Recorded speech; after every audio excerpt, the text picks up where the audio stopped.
சற்று முன் வெளியான தகவல். ரேஷன் அட்டைதாரர்களுக்கு முக்கியமான தகவல் வெளியிடுது.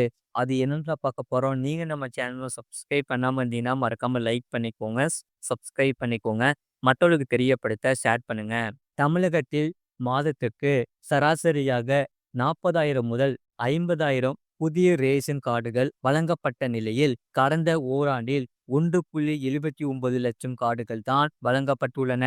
மகளிருக்கு மாதம் ரூ. 1,000 வழங்கும் திட்டத்தை 2023 செப்டம்பரில் தமிழக அரசு துவங்கியது. இத்திட்டத்திற்கு பயனாளிகளை தேர்வு செய்யும் போது முகவரி ஆவணமாக அவர்களின் ரேஷன் கார்டுகள் கேட்கப்பட்டன. இதனால் பலரும் புதிய கார்டுக்கு விண்ணப்பித்தனர். இதையடுத்து ரேஷன் கார்டுக்கு விண்ணப்பங்கள் குவிந்தன. அவர்கள் அனைவருக்கும் ரேஷன் கார்டு கொடுத்தால் மாதம் ரூ. 1,000 திட்டத்திற்கான பயனாளிகள் எண்ணிக்கை அதிகரிக்கும். அதை தடுக்கும் வகையில் கட்டுப்பாடுகளும் நிபந்தனைகளும் விதிக்கப்பட்டன. முழு வீடியோ லிங்க் கீழே இருக்கு. அதை கிளிக் பண்ணி பாருங்க. மறக்காம லைக் பண்ணிக்கோங்க.